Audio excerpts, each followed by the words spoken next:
Buenas tardes, mi compañero Juan Sebastián Rico y quien les habla Mari Salazar, tenemos el gusto de presentarles el artículo científico Fisiología mitocondrial en el mayor vector de arbovirus Aedes aegypti. Las preferencias de sustrato y diferencias sexuales definen la capacidad respiratoria y la producción de superóxido. Este artículo fue publicado en el año 2015 en la revista Plus One, que tiene un factor de impacto de 3.64 y está clasificado como A1Q1 para las áreas de bioquímica, genética y biología molecular.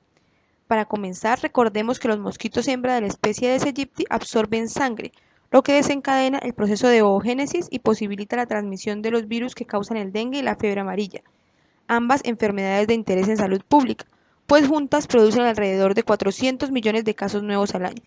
Además, se conoce que el vuelo de los insectos se produce gracias a los músculos de vuelo, que son uno de los tejidos más activos metabólicamente encontrados en la naturaleza y que por ende tienen gran cantidad de mitocondrias. Por eso, el objetivo de este estudio fue llevar a cabo una evaluación funcional sistemática de las mitocondrias del músculo de vuelo de adultos jóvenes de Aedes aegypti alimentados exclusivamente con azúcar.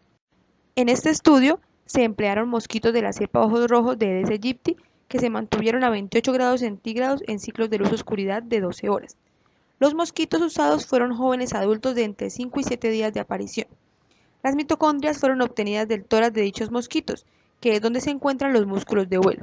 Estas mitocondrias fueron aisladas empleando un método descrito previamente, que consistió básicamente en inmovilizar los mosquitos con hielo, diseccionarlos, homogenizar los tórax, realizar ciclos de centrifugación a diferentes gravedades por minuto, resuspender el sedimento y cuantificar las proteínas por el método de Lowry. Posteriormente se emplearon estas mitocondrias para la medición de la actividad enzimática citocromo oxidasa usando como sustratos NADPH, prolina, gliceraldehído 3-fosfato y palmitoylcarnitina, realizando mediciones por espectrofotometría a 550 nanómetros, que es la longitud de onda a la cual se detecta el ferritocromo C reducido. Cuando se usó NADH se inhibió el complejo 1 con rotenona, mientras que al emplear prolina, gliceraldehído 3-fosfato y palmitoylcarnitina se inhibió el complejo 3 con antimicina A. Aparte, se midió la actividad citrato-tintasa por espectrofotometría, incubando mitocondrias fraccionadas. La tasa de producción de acetilcoenzima A reductasa se determinó usando DTNB, que se leía a 412 nanómetros, iniciando la reacción con oxalacetato 0,5 nanomolar. La actividad respiratoria de las mitocondrias se midió en un oxígrafo de alta resolución, no solo empleando mitocondrias aisladas, sino también en músculo de vuelo permeabilizado que se obtuvo inmovilizando y diseccionando los mosquitos para luego craquear los tórax usando pinzas finas y ser transferidos al tampón de respiración y al oxígrafo. Los análisis realizados en el oxígrafo se realizaron con 3 combinaciones de sustratos. La primera, piruvato más prolina, la segunda, gliceraldehído 3-fosfato y la tercera, palmitoylcarnitina más malato. Las tasas de consumo de oxígeno se realizaron en tiempo real con el software DATLAB 4.0.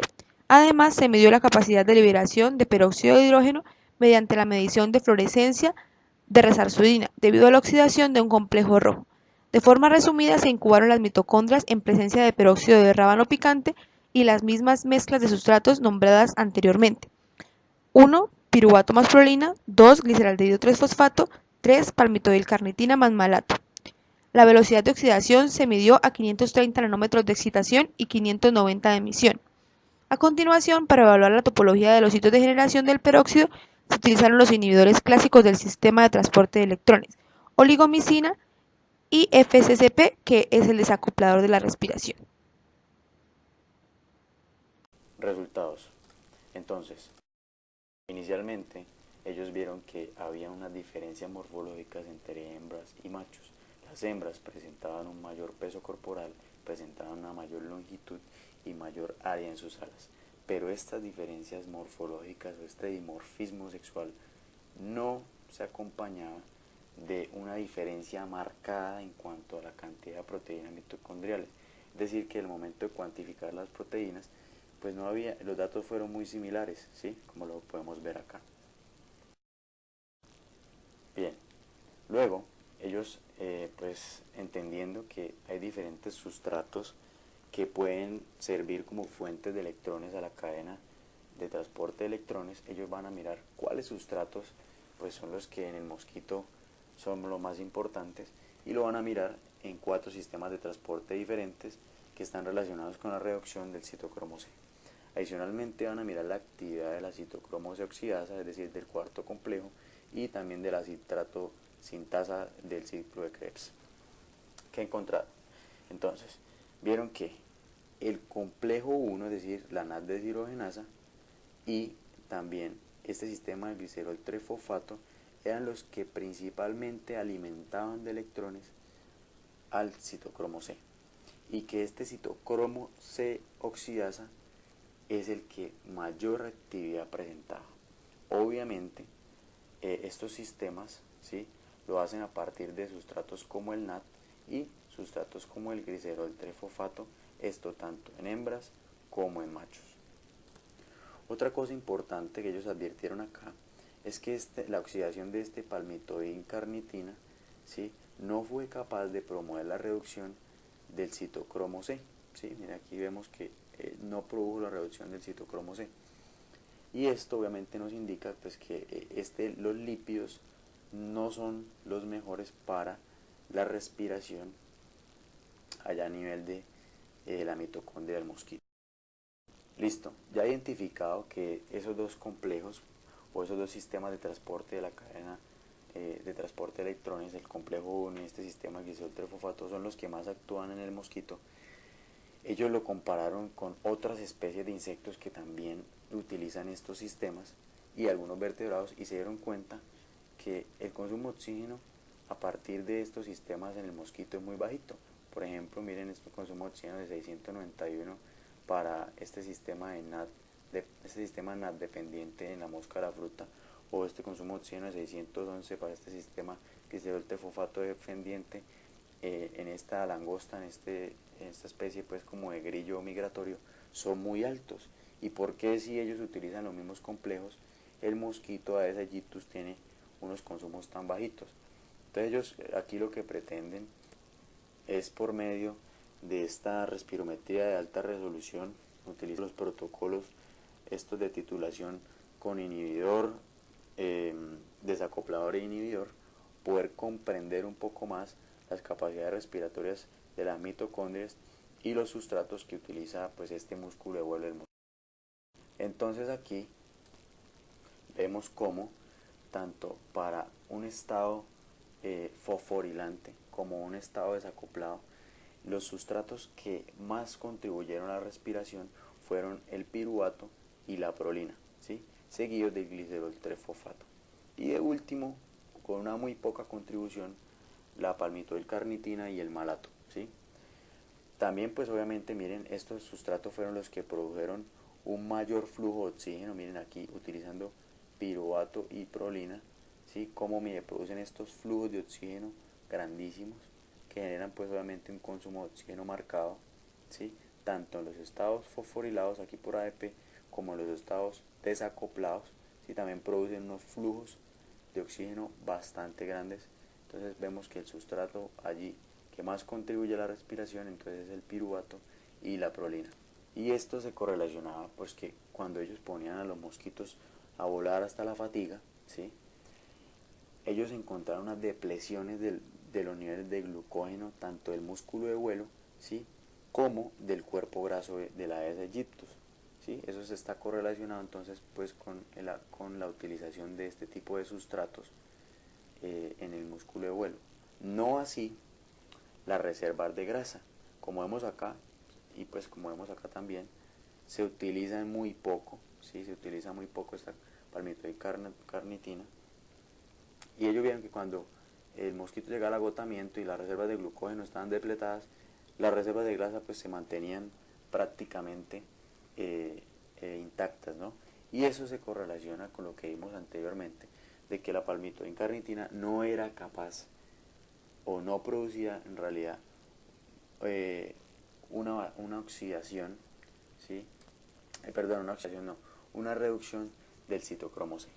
Aquí vemos también pues los complejos, ¿sí?, que principalmente utilizando piruvato y prolina se utiliza sobre todo el complejo 1, y que utilizando obviamente el sustrato glicerol trifosfato se utiliza el sistema de glicerol trifosfato. La fisiología mitocondrial en el músculo de vuelo de la Aedes aegypti puede estudiarse in situ sin aislamiento orgánulo. Todo lo anterior que les mencioné, pues ellos lo estaban haciendo en mitocondrias aisladas. Luego cogieron el músculo de vuelo y lo permeabilizaron con estos sustratos que estamos hablando y vieron a ver qué pasaba. Y encontraron pues resultados muy similares, que tanto para estados fosforilados como para estados desacoplados había obviamente una mayor contribución a la respiración por este sustrato, ¿sí? Por piruvato o por prolina, seguido de una contribución obviamente de glicerol-trefosfato utilizando el complejo 1, ¿sí? O sea, este NAT deshidrogenasa, y utilizando el sistema del glicerol-trefosfato deshidrogenasa. Ellos no solamente hicieron esto, sino que ahora dijeron, bueno, ya lo hablamos en la mitocondria aislada, ya lo hablamos en el músculo permeabilizado, vamos a ver si esto tiene alguna correlación. Entonces, obviamente, cogieron el flujo de oxígeno, ¿sí? de las mitocondrias aisladas con el flujo de oxígeno del músculo permeabilizado, tanto para hembras como para machos, utilizando los sustratos que pues se ha encontrado que tienen mayor contribución, la prolina y el piruvato y el glicerol-trefosfato, y vieron que había una buena correlación, ¿sí? Había una buena correlación, había una buena proporcionalidad entre estos flujos de oxígeno, lo que indicaba que para evaluar, ¿sí?, la fisiología mitocondrial en el Aedes aegypti, pues no era necesario el aislamiento de orgánulos, ¿sí? Se podía hacer en el músculo in situ sin necesidad de aislar la mitocondria. Luego vemos que este Aedes aegypti consume muy poquito oxígeno en comparación con otras especies de insectos. Vemos, por ejemplo, que consume un 12% menos de oxígeno que un abejorro, que consume un 84% menos de oxígeno que una mosca de la fruta, que consume un 77% menos de oxígeno que un abejorro y que consume un 58% menos de oxígeno que una cigarra, incluso cuando utiliza los mismos sistemas, ¿sí? Tanto este sistema de glicerol-trefosfato y este complejo 1 de la cadena de transporte de electrones, ¿sí? Considerando también que el vuelo, que las actividades de vuelo para los insectos juegan un papel importante en su reproducción y en su dispersión, pues se puede decir entonces que el potencial de dispersión de la Aedes aegypti está limitado por su baja capacidad aeróbica de vuelo muscular en comparación con otras especies. Está bien, si es baja la capacidad aeróbica, pero vamos a ver entonces cuáles son esas capacidades bioenergéticas y esa eficiencia bioenergética en el Aedes aegypti. Entonces ellos vieron que el músculo de vuelo del Aedes aegypti exhibe eficiencias bioenergéticas mitocondriales similares, pero capacidades distintas entre los sustratos. Primero, pues obviamente cogieron tanto en mitocondrias aisladas para hembras y machos, cogieron los sustratos que han venido estudiando y correlacionaron la máxima, los máximos valores de respiración en un estado desacoplado, ¿sí? O lo que es lo mismo, de oxígeno, de flujo de oxígeno en un estado desacoplado con los máximos valores de flujo de oxígeno en un estado fosforilado, ¿sí? Tanto en la mitocondria aislada como en el músculo de vuelo permeabilizado.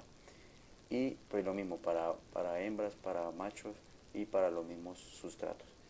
Como se puede ver ahí, la correlación es lineal, hay una buena correlación, ¿sí? Hay una muy buena correlación y ellos lo plasman en esta tabla y me están diciendo básicamente que, primero, que hay una diferencia, ¿sí? Hay una diferencia entre la capacidad bioenergética que aporta cada sustrato. Y esta diferencia es estadísticamente significativa. Por ejemplo, como vemos aquí, tanto en el músculo permeabilizado como en la mitocondria aislada, el piruvato y la prolina son el sustrato que más aporta a la capacidad bioenergética del mosquito, seguido de el glicerol-trefosfato, ¿sí? Y como vimos, ¿sí?, este palmitoicarnitina pues aporta muy poco realmente a la capacidad bioenergética del mosquito. Por otra parte, en cuanto a la eficiencia bioenergética, es decir, desde que coge el sustrato, ¿qué tanto se demora en volverlo ATP? ¿Sí? ¿Qué tan eficiente es esta mitocondria para coger ese sustrato y volverlo ATP? Pues vemos que a partir de esos sustratos se obtiene una muy buena eficiencia bioenergética, que es lo que vemos aquí en las pendientes, ¿sí? De las gráficas de correlación, obteniendo muy buenas correlaciones de 0.83, 0.84 y 0.79. Entonces decimos que independientemente de esas diferencias morfológicas que van a encontrar ellos entre hembras y machos, va a ser la oxidación de estos sustratos por parte de las deshidrogenasas mitocondriales y la actividad de este sistema de transporte de electrones los que van a definir realmente la capacidad bioenergética del mosquito, no su tamaño o su sexo, ¿no? Y que para mantener su vuelo, pues el mosquito se va a valer de vías del metabolismo de la glucosa, ¿sí? Específicamente del piruvato y por ejemplo también de aminoácidos como la prolina, de estos sustratos para mantener su vuelo.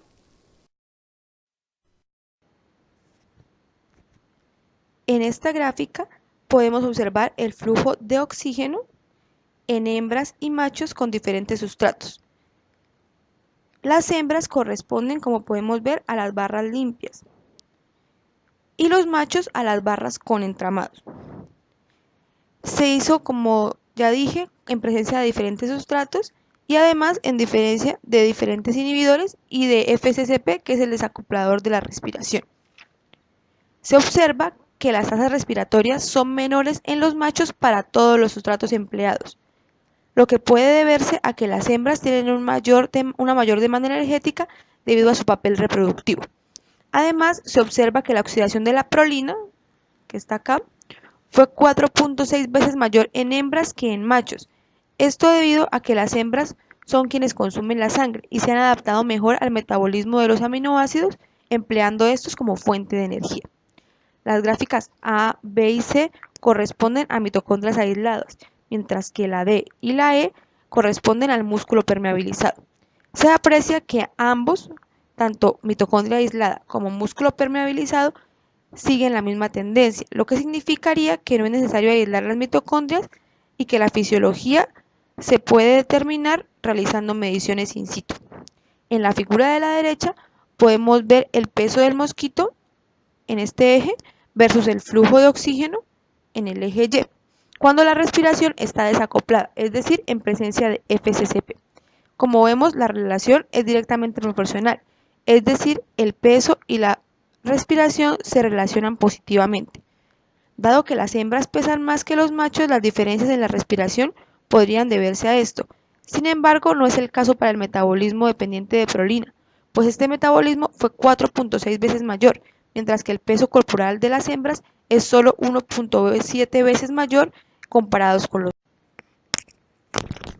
Como se mencionó anteriormente, en este estudio también se midió la tasa de producción de peróxido.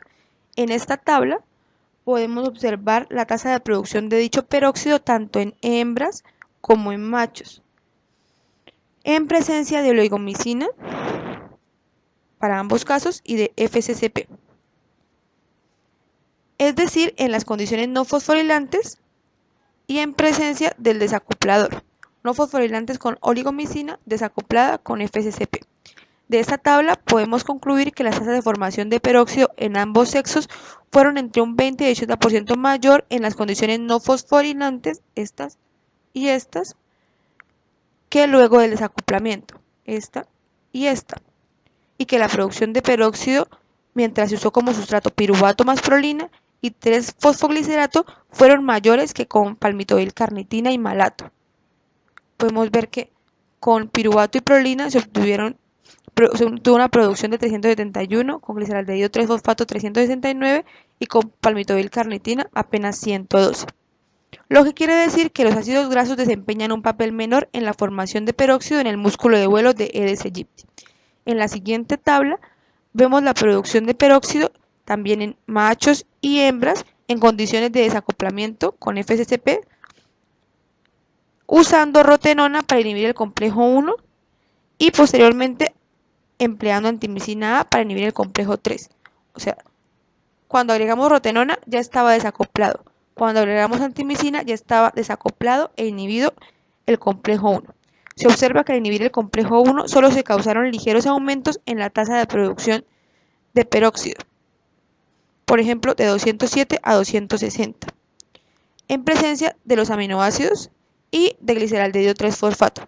Sin embargo, luego de agregar la antimicina, se aprecia un aumento del 170% al usar los aminoácidos y de un 111% al usar el gliceraldehído 3-fosfato y de un 38% al emplear los ácidos grasos.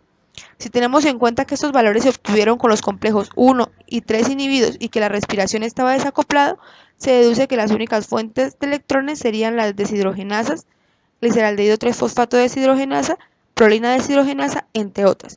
A pesar de ello, no se pueden asignar con precisión los sitios de producción de especies reactivas, ya que en presencia de rotenona y antimicina, los electrones pueden filtrarse por sitios diferentes a los estudiados en este ensayo.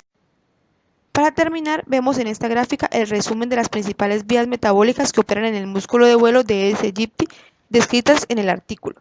Los autores afirman que dado el papel clave de la oxidación de la prolina en la actividad de vuelo, así como en el metabolismo redox, se demuestra que el transporte de electrones por el complejo 1 ocurre principalmente gracias a la oxidación de aminoácidos.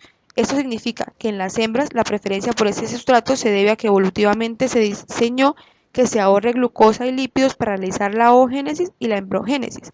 Adicionalmente, se sugieren estudios complementarios. Muchas gracias por su